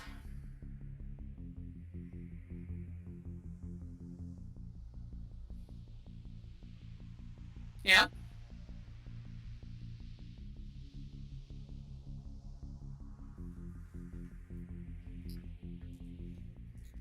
Oh.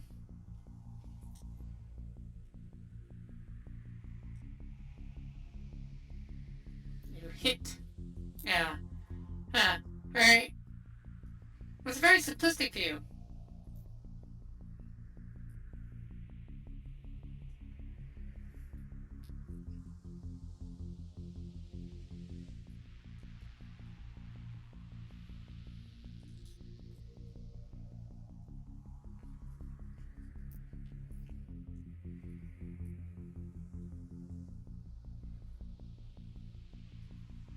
Yeah, so we see a little bit of the difference between him and the other guy.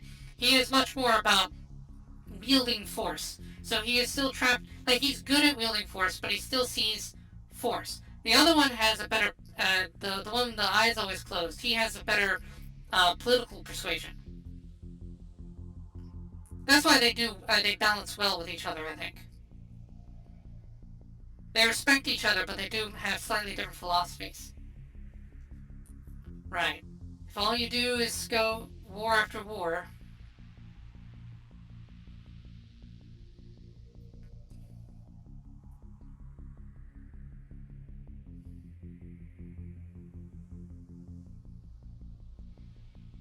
Yep.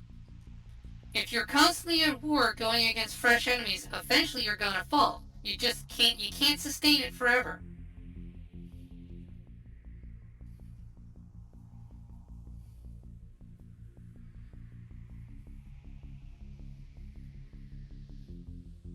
Yeah. Because she knows the nuke is coming. She knows what the U.S. involvement will be.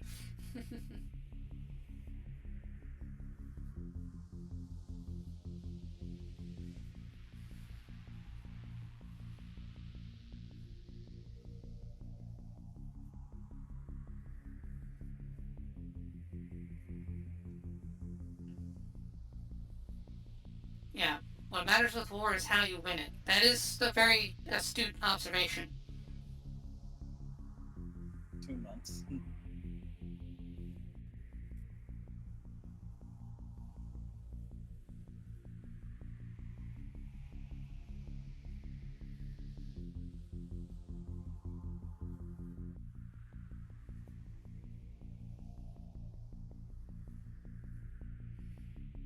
Alright, pulling you back a little bit. Nice.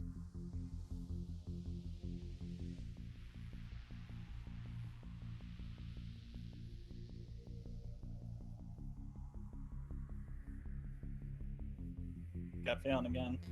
Yeah, I guess he's probably developing ulcers, because he keeps clutching his stomach, notice. He only clutches it though when something like he feels bad is going on.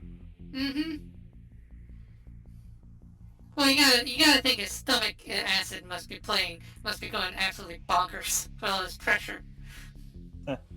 Yeah. This is where we get towards the first episode. Oh, is this the orphanage she's from? Ah. Oh no, this here is we the go. church from the opening. Yeah.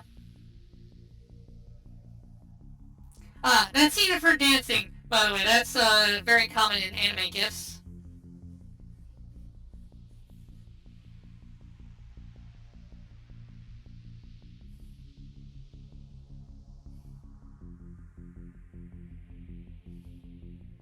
Yep. And this movie gives Tanya some more excellent, amazing expressions. I love her expressiveness. Like, her face is just wonderful, the way it's animated and drawn.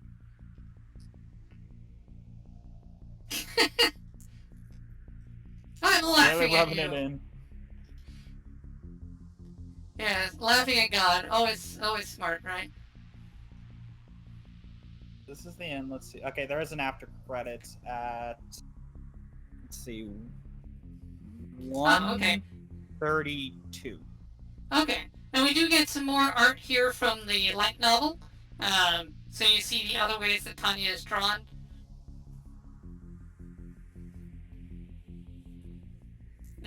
There's the nutcracker there on to the side. Of her to bring up the fact that, you know, we have to approve and adapt. Yeah. Because we can't just win on pure here's shock her and staying willpower. over a burning thing. So I'm just looking at some of the art they're putting up. Some of the art is pretty. I like the one where she's like laughing and standing over flaming wreckage. That's pretty good. That's a pretty good image in my opinion. Sorry. There's one where, okay, yeah, this is still by Studio Nut. So I think Studio Nut is still going to be doing the next season. Nut. Yeah. Enjoying some coffee on the front lines next to my tank. I assume this is going to end with, or at least there's going to be a showdown between, Mary Sue and Tanya. But I also assume Victoria is going to go against that general. So, and I assume that's either going to be Victoria's stepping stone into being more powerful, being more in charge, or she'll die and that'll be a set for Tanya. Which general? The Mary Sue's boss?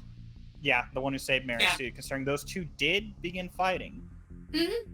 Yeah, those two were fighting, and he noted, like, she is really strong. Wow. And, like, he's a named mage, but she was able to keep up with him. So, he in terms of experience, he's on the same tier as Tanya, to a degree. Because he's an ace. He's shot down enough. Like, he's got enough kills that they've given him a name. And she's able to keep up with him. This is something also we saw in the TV show, where, Anson, even boosted by the holy power, Victoria, just normal magic, was able to punch through him, through his shields, through him, and into Tanya, with one shot. Well, we don't know if Anson still had his shields up. That's because true. It does seem like unless a mage is actively aware they're being shot at, it's either that or potentially when he did that suicide bomb, that's where all of his magic is going. That's true. But she was still able to injure him while he was boosted, which is significant. So yeah, Victoria's something. Victoria's special. And we've been getting small hints of it here and there. Like, there's a reason she's still alive. She's not just alive because plot armor. She is alive because she is quite strong and quite experienced and good in battle. She looks all smiley and goofy, but she's actually pretty formidable. I mean, we could say that for all of Tanya's squad, she has yet to suffer a single loss. They were close, but their squad has yet to suffer losses. Yeah, it'd actually be interesting. I don't know if she lost anyone in Tegenhoff. They don't expand on that, but she may have lost somebody in Tegenhoff, because we do see her unit is heavily injured, like people like missing eyes and stuff. She may have taken some losses on that one. That may have gotten to her. Alright, I'm at the post-credit here at 1:32 even. Are you there? Yeah. Alright, let's start the post-credit scene here. 3, 2, 1, go! 2 months later, okay. So we're just gonna time skip forward to the end of her rear deployment.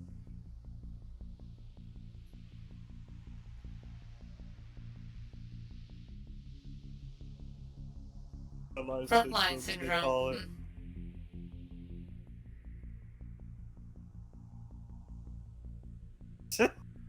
Yeah, she's really good. Damn.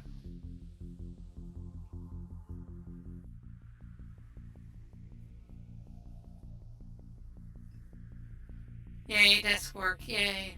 But unfortunately, you're too good as a frontline force. Chocolate.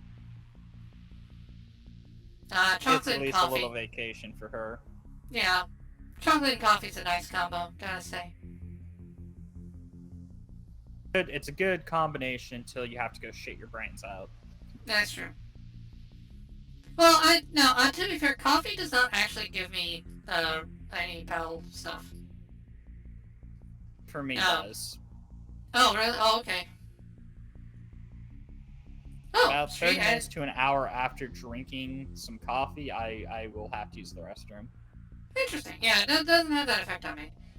I mean, I keep regular, but it's not timed to my coffee intake at all.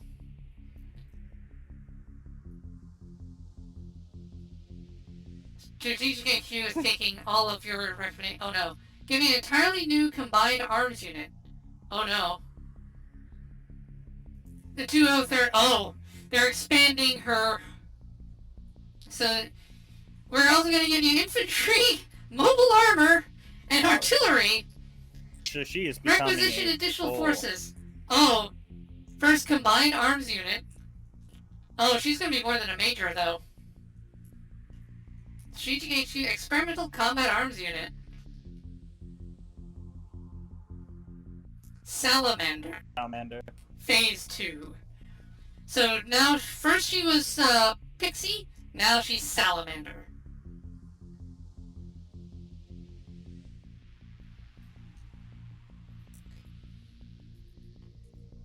I was thinking anything.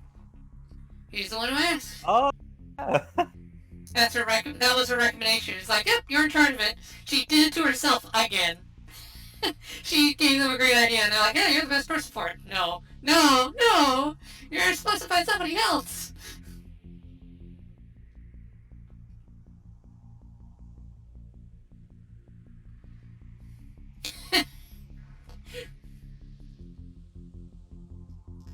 Joker. Yeah, she had 5 of a kind.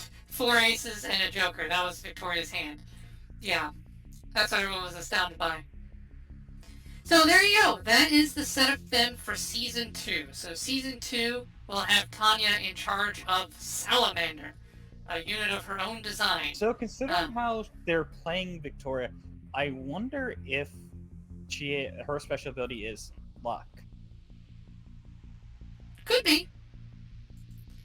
That's how she's so easily able to, like, she has skill, but maybe she has a way to manipulate her luck into, like, for example, shooting through Hansen, a very lucky shot to save Tanya. Very good at poker, a extremely luck-based game. And drew 5 of a kind, an extremely rare hand.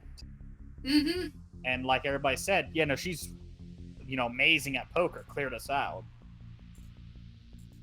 So I'm curious if she has some ability to manipulate her own luck in her favor. Could be. That could entirely be it. So Victoria's backstory, unfortunately, is only hinted at in the movie. I won't spoil it, though. I do know a bit about where she comes from, but yeah, she has ties. Her parents, and I think she mentioned before, she basically fled Russia, and you can guess why based on what happened. But she's a mage, and the Russians put all the mages in camps, so you can put 2 and 2 together there. Why she got out of there. So all right, thoughts on the movie? What'd you think overall? Oh, this was a fun watch. I will admit, I was kind of hoping Mary Sue was gonna die. Like, oh, no. I entirely know the trope they're going for. It's like, it's funny that they're acknowledging it, but still, it's just like, God, it just reminds me of Anson. It's just like, fuck me. I know Mary Sue again is going to be the typical making fun of the Mary Sues. Extremely powerful, good at everything, gets all the people. It's like, I mean, that's fine. I'm hoping we don't see much of her, considering I even when it's being self-referential, I still don't like it that much, because it's ruined. That fucking archetype has ruined so much shit. That's true too. Yeah, no, I mean that's fair.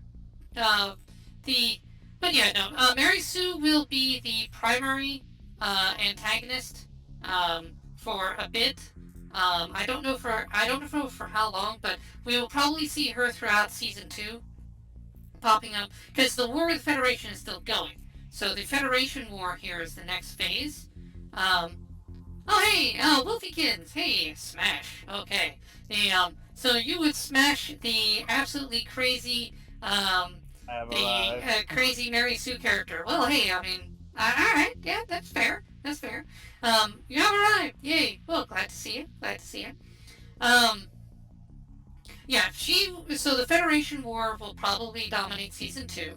I believe. I don't know how it resolves, but you'll see more of the Lolicon KGB guy. You'll see more Mary Sue, because they are involved with the Federation. So you're gonna have to see the Empire, because unlike with the Republic or the Dacians, so the first phase of the war, the Season 1, the Empire was pretty much in control of all of those. It could handle the Northern Alliance, it could handle Dacia, it could handle the Republic.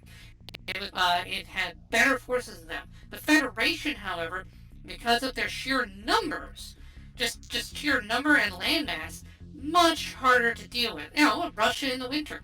That rule still applies to this universe. So the Empire's got its work cut out. The Empire on this front is the underdog. So that's going to be season 2. How's the Empire going to deal with being the underdog in a conflict? And you're going to see Tanya at the forefront with her combined force. So we might get more characters as a result, from the infantry and mobile armor and all that. We're not losing any characters, but we might gain some. No, I'd smash you. Oh, okay. Alright, well, I guess I have to say get in line, I guess? God, people nowadays. God, people now bite here.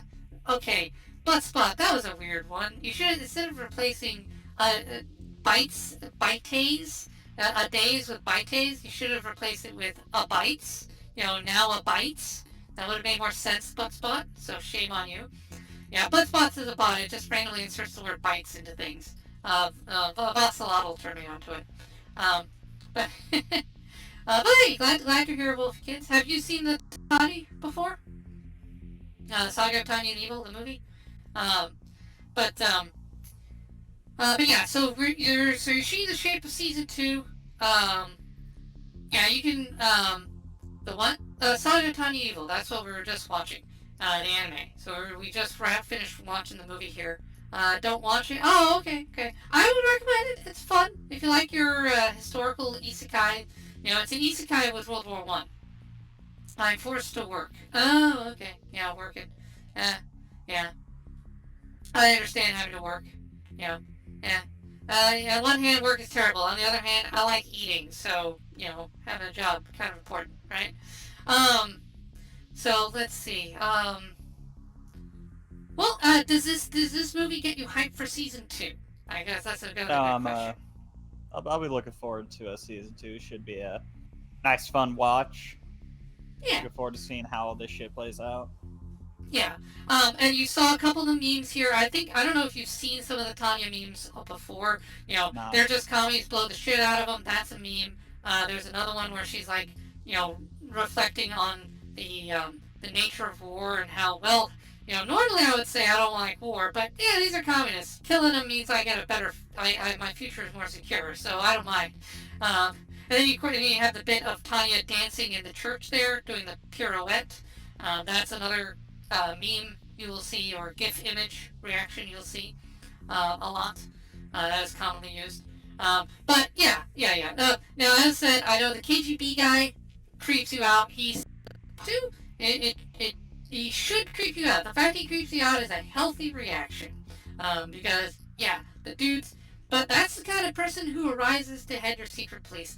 You could also see it, on a historical note, you could also see him as a parody of Hoover, Edgar Hoover, because Hoover was in charge of the FBI here in the U.S. for a long time, which is basically our secret police. I mean, at this point, definitely, but even when he was in charge, it was kind of our secret police. And Hoover I can't see him as like a representation of Hoover. Just again, the Gorbachev fucking birthmark. It's yeah, he's got the Gorbachev birthmark. Well, the similarity I'm putting out. So Hoover also went after young boys. Was his favorite pastime. So Hoover was very much also into children. That was his thing, and he was in charge of the secret police. So that it could also be a reference to that, or maybe, I mean, I don't know. I don't know my KGB history. Some of the comments below pointed out, was there a head of the KGB who was known for being a lolicon? I don't know. Post in the comments below if you're familiar. Like maybe he's a reference to a specific dude who was in the KGB. I don't know. Yeah, Stalin's Russia was known for many very bad things, and yeah, that kind of thing was definitely one of them that he was known for. Oh boy. Oh man. Lots of bad stuff. But again, it's also interesting. The author is a communist, and he's very clearly, like, as bad as the Empire is, as bad as Germany is here, the author is making it really clear that the Russia Federation is a lot worse. Like, I would prefer living under the Empire, like Germany here, than I would Russia. With that kind of, like, what they've done. It's also the case he could be putting personal bias aside Mm-hmm. Considering they're meant to be the bad guys. Even if you Yeah. sympathize with them, you kind of still have to make them the bad guys. Yeah. But it is fascinating to me. I get it's talent as an author, as yeah, he's putting his political biases aside to portray them in a way. Honestly, it's very historically accurate because, like as I said, that scene with the bureaucracy trickle up, how the message gets muted, extremely accurate. We see this in Communist China right now. That is how they work. That is very accurate to how things were back then. Those courses of accuracy. You noted the human wave tactics that they use, very historically accurate. So yeah, the author is doing a very unvarnished portrayal of the Soviet Russia during this period, World War One, World War Two, and I appreciate that a lot. Now it's also possible author is a communist, but he's not a tanky. I know the tanky is the nickname for a communist who's a big fan of Soviet Russia and communist China. There are communists who they like communism, but they don't think that Stalin was on the right track. Like they disagree with Stalin. Maybe he's one of those. I don't know. I don't know the details of his politics. I just know he's a communist. But maybe he's a communist who doesn't like Stalin. Maybe that's one. I don't know. But again, yeah, no, he's given good job of overcoming a bias. It really shows that just because you believe in the thing doesn't mean that you have to portray that thing as perfect every single time. Like you can have realistic or historically accurate portrayals of the thing. You don't have to whitewash what goes on there. It was good. So I kudos on a writing front to that. I very much appreciate that the discipline that goes into it, and yeah. But overall, yeah, I like the movie a lot. It feels almost like an extended episode. Like this could have been split into maybe like 2 or 3 episodes, but they put them together into a movie. I think it does a good job. What do you think about Mary Sue's power set? It's, considering the archetype they're going for with her, it's fitting. She has beam spam. Do you like her pink beam spam of love and justice? Sure, we'll go with that. Yeah. I mean, it's literally a magical girl color, is what I mean. Like, everyone else is firing like green or orange, and she's there bright pink. Behold my pink beam! Beam of Daddy Lavu! Or something like that. I don't know. Something weird. But yeah, it's. I like it. The sound design is also very good on the movie. Like the sound effects for the beams, the deep vroom for it, very nice. The depiction of the war, really good. Pacing, excellent. It doesn't overstay its welcome. Still has, as we noted, reflections of camaraderie contrasted with the horrors of war. You end up caring about caring about the characters, which is what you need to do. Yeah, if you ever get around to watching All Quiet on the Western Front, have you seen any of the versions of All Quiet on the Western Front? There's been like 3 or 4. Okay, no, all right. All right, at some point we should watch one of them. There's like 3 or 4 different movies of the same book. There was one that came out recently. I heard it wasn't very good though. But I know there's like 2 that I've seen. There's a black and white one, which is quite good. Then there is another one that's in color. It's the first color one. That one's also not bad. So we might watch one of those 2, and you might be able to see some of the similarities here to how Tanya does its pacing. And I would not be surprised if the author takes some inspiration from that book, because of how it's structured. There is some similarities. So that might be fun. Down the road. Okay, any other thoughts on the movies that you'd like to share? I ain't got nothing else. Okay. Yeah, I'm pretty tuckered out on it as well. So, yeah, that will pretty much do it here for Tanya. So at the time of this recording, that's all the Tanya there is. We are awaiting season 2. We will do season 2 when it comes out. Might try to do that like week to week or so. So like as it's released, we do the episodes. I'll keep tabs on when it's coming out. It was announced a couple years ago, so we're just waiting. I'm guessing they got delayed because COVID stuff, because COVID has slowed down a lot of stuff in Japan. But yeah, let us know in the comments below. What did you think of the movie? Do you like it? What do you think of our analysis? Did we miss something? You know, what was your favorite part? You know, did you really like the action and all that? You know, let us know. You know, give us some suggestions. Now, after this one, so Tanya is now done. So, series-wise, the next 3 in the queue, we've got Hell of a Boss with Sage, Arcane, also with Sage, because he wants to do those two, and Diesel and I will probably start into Call of the Night, because I really want to get that done, because it's really fun, and I really enjoy it. So, Diesel and I will do Call of the Night, just the two of us, and then when Sage is available, we will do Hell of a Boss and Arcane. So yeah, now check me out. I stream normally Tuesdays and weekends. This is a Monday. It's because it's weird. I'm going to be out and about tomorrow, so I won't be available. But, you know, thank you everyone in chat. So we had Meta Cowboy and Wolfiekins. Thank you so much for stopping by. You too can check me out live. Please do. I appreciate it muchly. I'm going to be doing an April Fool's Minecraft stream here later today. Look for that on my channel as well. The Voxelotl mod pack has also been coming along really, really nice. Vox has given me some good feedback on it. And everyone's sees so far feedback from her community is that what I've put together is what pretty much everyone wants. So I may still eliminate a few mods here or there, cut down a few things. But yeah, check that out tonight. I'm gonna get dinner first, then I'll do my April Fool's stream. But yeah, thank you so much for everyone stopping by. This is Dominic Bytes signing out. When next we meet, may your robot body be fully charged! Also, hi, Dominic! Hey, Dominic Bytes. Welcome. Welcome on by. Hey, yes, welcome to the stream, Dominic Bytes. Hopefully everything works out for you, buddy. Welcome to stream, Dominic! Hi, Dominic. Dominic says, hey, yo, Dominic, how's your day going? Glad you can make it. Hello, Dominic. Dominic Bytes. What's up, Dominic? Welcome in, welcome back to the lab. How are you doing today? How are you doing, Dominic? How's your day been, bro?